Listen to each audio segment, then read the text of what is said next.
रायबरेली में बिहार के पूर्णिया से पूर्व सांसद पप्पू यादव ने बीजेपी पर जमकर बोला हमला।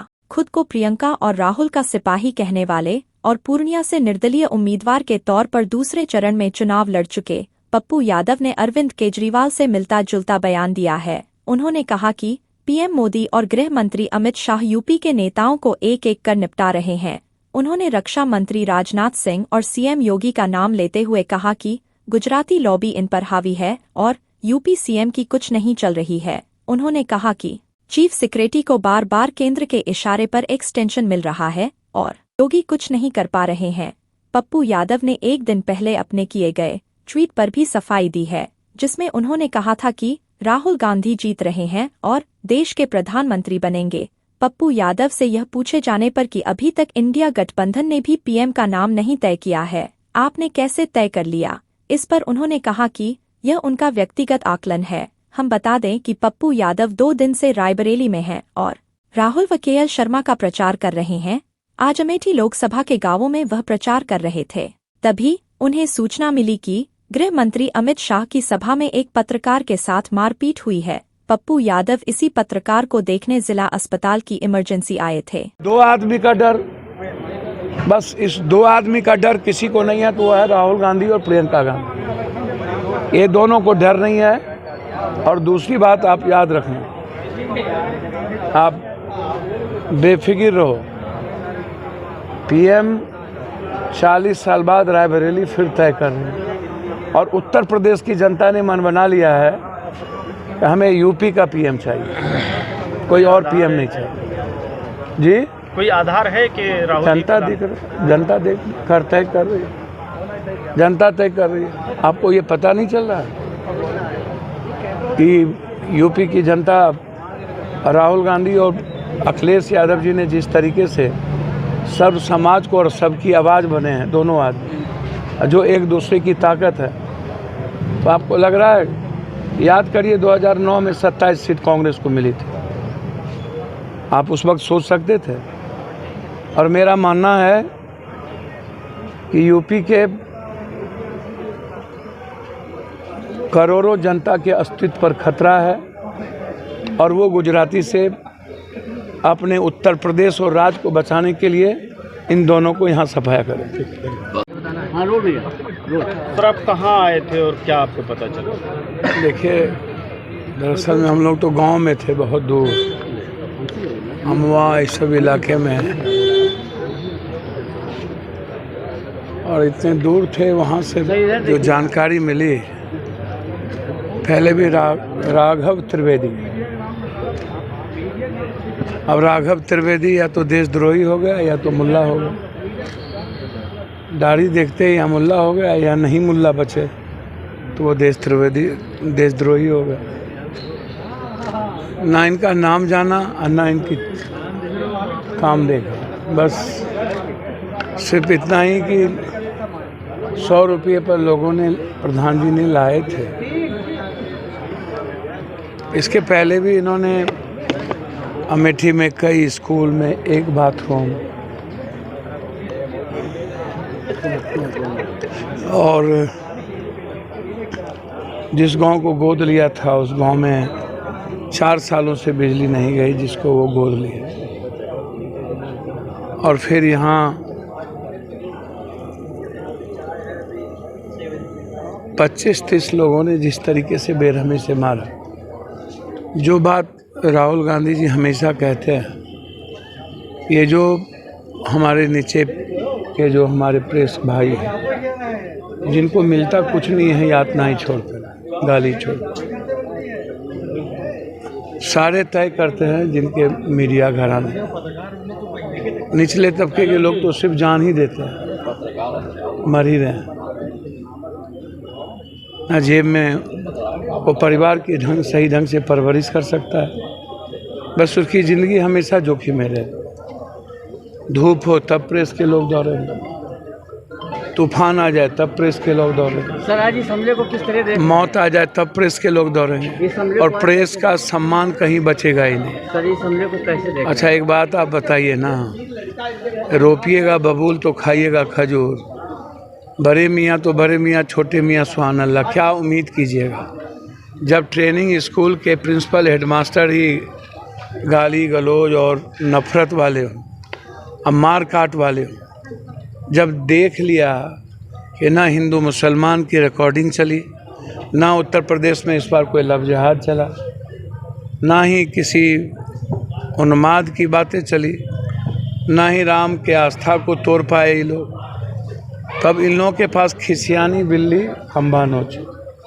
मतलब चौथे स्तंभ पर, चौथा स्तंभ कोई मतलब है क्या इन लोगों के लिए? इन लोग, मैं तो पहले ही कह रहा हूँ कि संविधान में जो सम्मान और अधिकार सभी तरह की व्यवस्थाओं को है, और चौथा स्तंभ जो हमारे लिए सर्वोच्च है, और उनको पूरा अधिकार और फ्रीडम है अपनी बात रखने का, कहाँ कोई गाली गलौज करते? इतनी बात राहुल गांधी जी को कही गई, क्या क्या नहीं बोला जाता है मीडिया के द्वारा। अच्छा सर, आपने कहा है कि राहुल गांधी जीतेंगे और प्रधानमंत्री बनेंगे, अभी तो इंडी गठबंधन ने ही नहीं तय किया है, आपने कैसे तय कर लिया हो? देखिए, एक बात समझिए और सुनिए, मेरी व्यक्तिगत अभिव्यक्ति को आप रोक दीजिएगा, और रायबरेली के भावनाओं को और यूपी के भावनाओं को रोक दीजिएगा, और देश की आवाज़ को रोक दीजिएगा। मैंने तो पहले कहा कि बीजेपी का जो चाल चरित्र है वो यही है कि डर पैदा करके, नफ़रत पैदा करके, लोगों के जेब खाली करके लोगों को डराते रहो और राज करते रहो। तो ये एक डर है, खौफ है, और उसी डर और खौफ को ख़त्म करना चाहते हैं राहुल गांधी जी। अच्छा, आपको टिकट भी नहीं मिला पूर्णिया से गठबंधन धर्म निभाने में, लेकिन उसके बाद भी आप इतने समर्पित हैं। मैं तो समझ में नहीं आता है, हम 6 बार सांसद, 1 बार एमएलए रहे, 7 बार हो गए ना। जो लोग नवसिखुए हैं, मैडम कांग्रेस की प्रवक्ता हैं, 3 बार सांसद हैं, और हम लोग जब बाबा साहब अम्बेडकर संविधान और समाज की बात करेंगे, हमें पता चला रायबरेली में एक दोस्त की पर जुल्म हुए, तो हम भागे भागे आएगी नहीं, ये मेरा परिवार है, तो परिवार से बढ़ के है ना आप, और आप हैं मेरे लिए परिवार से बढ़ के। हमारे शरीर की किडनी की ज़रूरत होगी तो वो भी देंगे, लेकिन डर पैदा नहीं रहने दें। कौन पैदा कर रहा है? कौन? 2 गुजराती तो डर पैदा कर रहे हैं, और यूपी में गुजरात के लोगों ने तो यूपी की संस्कृति को भी चोट कर दिया। यूपी की ताकत पे चोट है, यूपी के नेताओं को ख़त्म करने पर तुले हुए हैं। राजनाथ सिंह हों, जोगी जी हों, पूरा का पूरा 10 साल 7 सालों के अंदर, 10 सालों के अंदर पूरा उत्तर प्रदेश पर गुजराती हावी है। एक भी यूपी के लोग के घर में पैसा जा रहा है क्या? सारे पैसे यहाँ से वसूल के गुजरात जा रहे हैं, सारे पैसे गुजराती के जेब में जा रहा है। आप बता दो तो कहाँ यूपी के लोगों को? और आप 7 सालों से आप चीफ सेक्रेटरी को आप प्रमोशन पर प्रमोशन देते जा रहे हो। जोगी जी की चल रही है क्या? कौन है ये चीफ सेक्रेटरी? जोगी जी को तो ये लोग समाप्त करने में लगे हुए हैं। इतनी पिटाई के बाद मेरा कैमरामैन डर के भाग गया, क्योंकि उसके पास कैमरा बहुत सामान था। मुझको बेवजह गालियाँ दे रहे थे और मुल्ला बुला रहे थे, कह रहे थे तुम मुल्ले हो साले। जबकि मैं तो बस सवाल कर रहा था, वहाँ पर पूछ रहा था। क्या नाम है? मेरा नाम राघव त्रिवेदी है। तो आपको मुल्ला बुलाया जा रहा था? वो कह रहे थे कि तुम मुल्ले हो। कोई के कपड़ों से मुल्ला लग गया, कोई अपनी दाढ़ी से मुल्ला होता है क्या? और मुल्ला होना भी क्या गलत है? अब मैं सवाल ही तो कर रहा था कि आपके सामने महिला बोल रही है, सही बोल रही है, झूठ बोल रही है। और कहा तू रुक, अभी तुझे बताता हूँ। क्या हुआ था? आपकी तबीयत इस स्थिति में नहीं है कि आपसे सवाल इतने कर सकें, लेकिन हुआ क्या था? कुछ वाकया बताएंगे?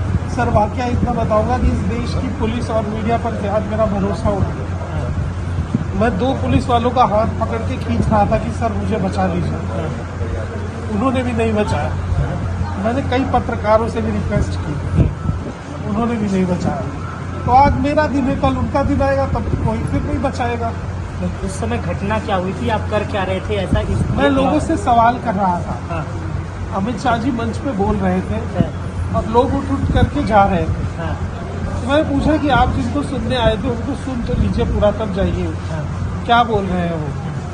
तो जब लोगों भारतीय जनता पार्टी के कुछ नेता और कार्यकर्ता, उन्होंने गले में बैज भी पहन रखा था, उन्होंने देखा कि वो महिला ऐसा बोल रही है, तो फिर वो मेरे पीछे पीछे आने लगे। उन्होंने मुझे वॉच किया और एक जगह पकड़ लिया और मुझसे वीडियो मांगने लगे कि वीडियो दे दीजिए तो आपको छोड़ देंगे, वरना नहीं जाने देंगे। और फिर उन लोगों ने भीड़ में मुझे मारा और मंच के पीछे एक रूम में लॉक करके रखा। भारतीय जनता पार्टी के लोगों ने आपको मारा और मंच के पीछे लॉक करके रखा थोड़ी देर, मंच के पीछे लॉक करके रखा। फिर मुझे बाहर ला के कह रहे थे कि इनको घर ले चलो, इनकी खातिरदारी करते हैं।